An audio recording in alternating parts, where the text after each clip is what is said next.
அதான் waiting hours 30 மணி நேரம் எவ்வளோ வீடியோ போடுறாங்க. யாரும் வராதிங்கன்னு வேறு வீடியோ போடுறாங்க. சொல்கிற பேச்சு கேட்டுட்டு வீட்டில் எவ்வாறு இருந்திருக்கணும். அது எப்படி நம்ம கேட்டுரும். நானும் தலைக்கீழாத்தான் குடிப்பேன்னு வந்து தொக்க மாட்டிக்காச்சு. வீக்கெண்டில் போனாலும் செம்ம க்ரௌடாக இருக்கும். ஆனால் நாங்கள் வீக் டேஸில் பசங்களுக்கு லீவ் போட்டு டியூஸ்டே ஈவினிங் போல் வீட்டிலேருந்து கிளம்பிட்டோம். நாங்கள் பத்மாவதி தாயாரை பார்க்குறதுக்காக அங்கே நைட்டு வந்து விஷ்ணு விலாஸ் காம்ப்ளெக்ஸ்லேயே வந்து தங்கியிருந்தோம். அந்த காம்ப்ளெக்ஸுக்கு பக்கத்துலேயே கோவிந்தவரதராஜன் டெம்பிள் இருக்குது. அங்கே வந்து போயிட்டு ஒரு 4:30 போல் ஓப்பன் பண்ணியிருந்தாங்க. நாங்களும் போயிட்டு ஃபஸ்ட்டு தரிசனத்தை பார்த்துட்டு வந்தாச்சு. மொத்தமாக அங்கே வந்து 6 கோயில் இருக்குது. ஆனால் நாங்கள் வந்து போனது வந்து 3 கோயில் தான் போயிருந்தோம். மார்னிங் அங்கே சாமி கும்பிட்டுட்டு மதியம் போல் வந்து திருமலைக்கு ரீச் ஆகிட்டோம். வந்ததுமே ஃபஸ்ட்டு வந்து ரூம் புக் பண்ணிடலான்ட்டு ரூம் புக்கிங் ஹாலுக்கு போயிருந்தோம். ஆனால் 2 மணி நேரம் வெயிட் பண்ணி கடைசியில் ரூம் கிடைக்கல. சரி லாக்கர் ஆலையாரு போய் செக் பண்ணலாம்னு பார்த்தா லாக்கர் ஆலுமே கிடைக்கல. எல்லாமே ஃபுல்லாக இருந்துச்சு. சரி இங்கேயே டைம் வேஸ்ட் பண்ணுறதுக்கு நம்ம வந்து சாப்பிட்டுட்டு அப்புறமா சாமியை பார்க்க போகலான்ட்டு இங்கே வந்து சாப்பிட வந்தோம்.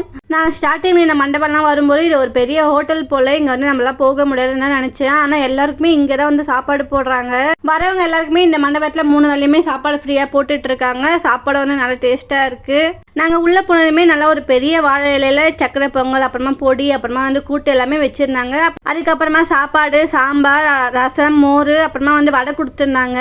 இதே மாதிரி மொத்தமாக ஒரு 3 ஃப்ளோர் இருக்குது. ஒரு ஹால்லையுமே வந்து ஒரு 500 பேராவது இருந்திருப்பாங்க.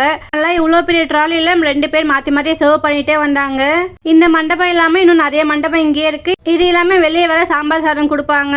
மதியம் அங்கேயே சாப்பிட்டு முடிச்சுட்டு நாங்கள் வந்து சாமியை பார்க்க கிளம்பிட்டோம். எப்போவுமே வந்து என்ட்ரன்ஸ் பாயிண்ட்டு கீழே தான் இருக்கும். நானும் அதை நம்பி என்ன இங்கே க்ரௌடே இல்லைன்னு எங்கள் வீட்டுக்கிட்ட சொல்லிட்டு இருந்தேன். இங்கே தேடிட்டு இருக்க என்ட்ரி பாயிண்ட் வந்து அந்த மலைக்கு மேலே இருக்கு பாரு, அங்கேருந்து தான் கீழே வரணும் அப்படி சொல்லிட்டாங்க. எப்போவுமே ரூம் உள்ள போடுறதே அவ்வளோ குறை சொல்லிட்டு இருப்போம். ஆனால் இந்த வாட்டி ரூமுக்கே எப்படா விடுவீங்கன்ற மாதிரி ஆயிடுச்சு. என்ட்ரி பிளேஸ்லேருந்து வெயிட்டிங் ஹாலுக்கு போகிறதுக்கே 12 மணி நேரம் கிட்ட ஆயிடுச்சு. ஒரு ஸ்டேஜுக்கு அப்புறம் எனக்கு சாமியே பார்க்க வேண்டாம், வெளியே போயிடலான்னு சொல்லிட்டு அந்த மாதிரி ஒரு ஃபீல் ஆகிடுச்சு.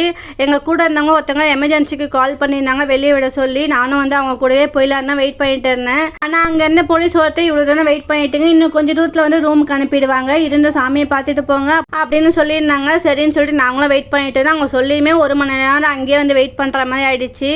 அதுக்கப்புறமா ஒரு 2 மணிக்கு தான் வந்து ரூம்குள்ளேயே விட்டாங்க. மதியம் 2 மணிக்கு உள்ளே போனாங்க. அடுத்த நாள் மார்னிங் 2 மணிக்கு தான் வந்து உள்ளேயே போனோம். இது இல்லாமல் வெயிட்டிங் ஹவர்ஸில் ஒரு ரூம்லேயே 8 ஹவர்ஸ் கிட்ட வெயிட் பண்ண வச்சுட்டாங்க. நாங்கள் இன்றைக்கி மெயினாக வந்ததுக்கான ரீசன் வந்து தேர்ஸ்டே மட்டும் நாம் வந்து சின்னதாக போட்டிருப்பாங்க, அலங்காரமாக பெருசாக இருக்காதுன்னு வந்து எங்கள் அப்பா சொல்லிகிட்டே இருந்தாங்க. ஆனால் நாங்கள் தேர்ஸ்டே நைட் வரைக்குமே அங்கே வெயிட்டிங் ஹால்லேயே தான் இருந்தோம். இன்றைக்கி வந்து பார்க்கவே முடியாதுன்னு நினச்சிட்டே இருந்தோம். ஆனால் வந்து ஒரு 11:30 போல் வந்து சாமியை வந்து பார்த்தாச்சு. தேர்ஸ்டே எப்போவுமே SST டோக்கன் கொடுக்க மாட்டாங்க, அதனால தான் இவ்வளோ கூட்டம் வந்திருக்கு. நீங்கள் போகிறதா இருந்தால் பார்த்து போயிட்டு வாங்க.